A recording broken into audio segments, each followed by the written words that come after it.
is the fiscal year 17-18 year-end P&L, and that's Eric's item.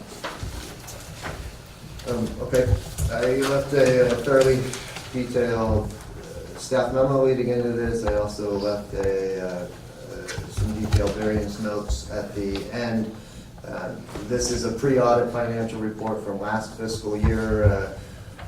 Flipping through the pages, it looks at not only a district total, but also by department, be it park, rec, fire, streetlights.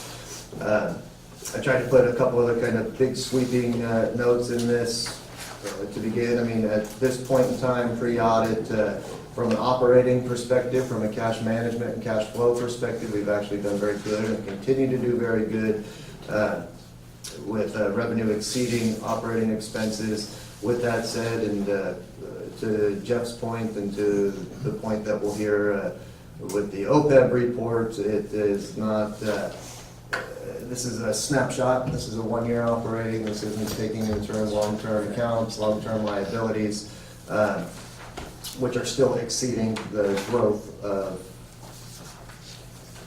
our growth in positive cash flow each year, or positive revenue each year. A couple items that I would recommend, one in particular that needs to be agendized at a future meeting. We did budget last fiscal year $100,000 to go into a capital, be designated as capital reserves. That's not actually an expenditure because it remains a district asset. So the board needs to discuss how exactly it would like to do that, whether that is simply a move on a balance sheet or actually look into a low-risk investment account for those funds to go into and be held separately. This was the first fiscal year that we did finish the year maintaining a positive cash flow throughout the entire year. It resulted in about $17,500 in interest revenue, which I have to believe is probably the most we've ever earned in terms of total interest revenue. So that would be a future discussion on that. And then it should also be noted that the district did manage to put in $60,000 towards the OPEB trust that was established last year, and it's budgeted $100,000 for that this fiscal year. So these are all smart, wise, in my opinion, financial management decisions. And again, a lot of credit and thanks to Chief Roach, to Luke and Shane before him, and Robin and everybody for kind of understanding and really being careful with our cash management practices and understanding our cash flow situations a little bit better, allowed us to sit in a better position at the end of the year. So I appreciate all of the adherence to everything there and making wise decisions when they could and when appropriate. So thank you to them. I did lay out some of the same stuff that was in Jeff's report, so I'm not going to repeat that. Otherwise, in the end, I think from an operating perspective, I actually feel very good about where we came out. You know, obviously taxes came in a little bit better, but so did other revenues.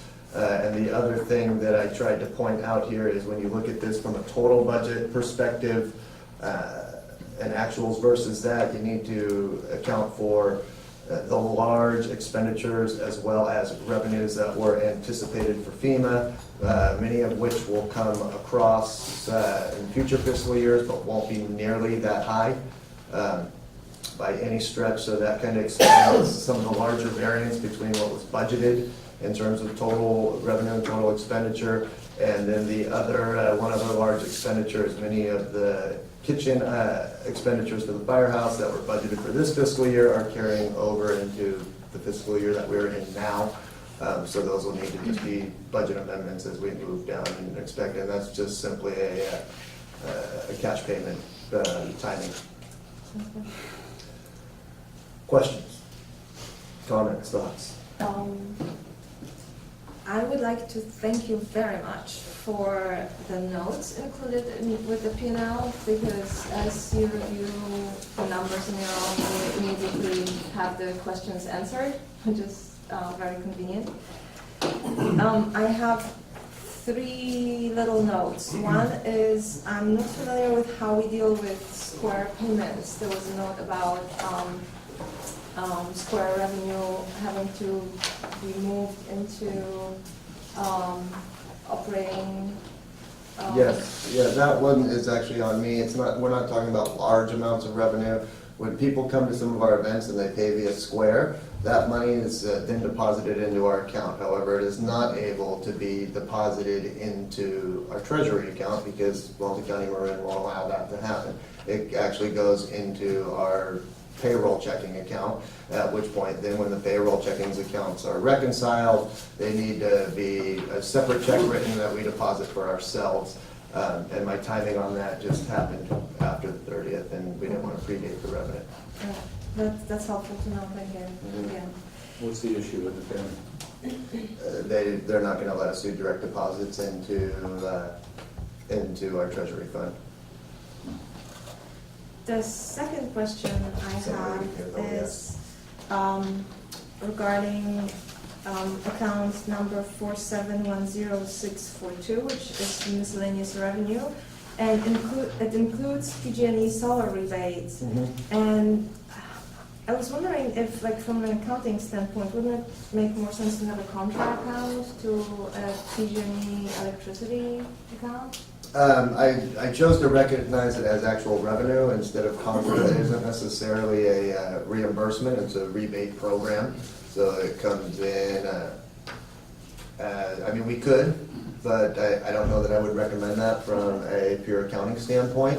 I think it's better to recognize it as a revenue rather than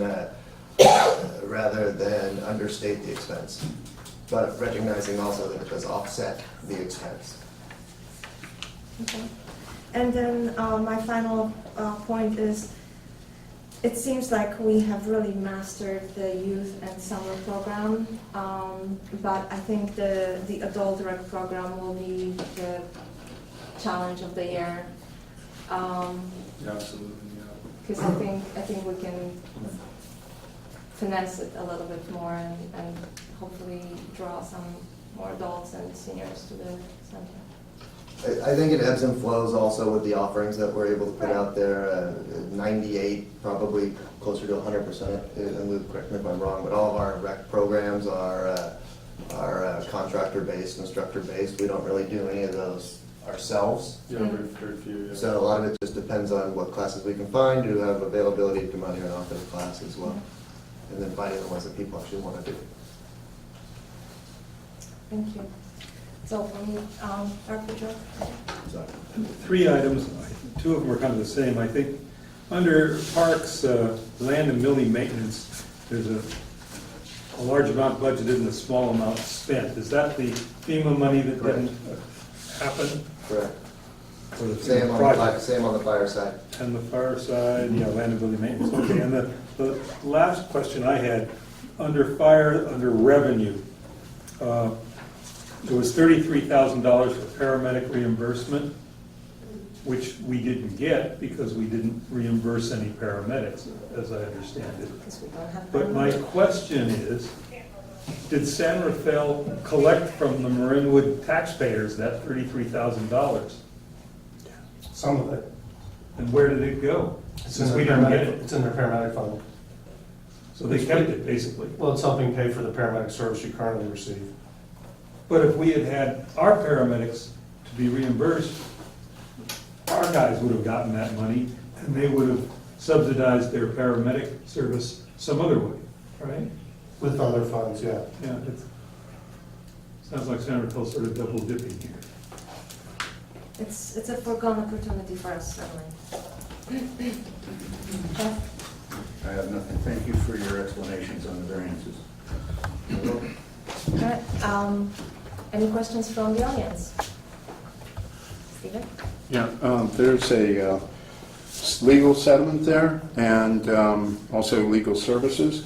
Could you explain what the settlement was for and how much of those legal services were utilized in that settlement? The legal settlement was actually explained earlier in the year. That was the FLSA settlement that was settled with the firefighter group, and that was their attorney fees that were part of the settlement. And then as far as legal services go, those are for various legal services that the district incurred. So the question was, what percentage was used on the settlement? I don't think I understand your question. There's $59,000. How much of it was used in services rendered to achieve the legal settlement?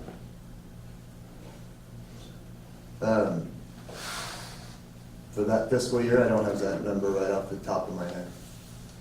I know we discussed it at prior public meetings, I don't have that number immediately. in front of me. So we still have some outstanding settlements potentially, or legal issues we're resolving, right? And there may be a settlement involved. I was just trying to figure out whether or not the 90-year-old couple has been addressed. We have a known and published litigation that the district is dealing with. Other than that, there's nothing else I can say about it. How much is being utilized for that litigation? I don't have that number in front of me. So it's, all you know, it's $59,000. This is all from last fiscal year, and there was several different legal services that were performed. Okay. Questions, comments, going once, going twice, and so we close this item, and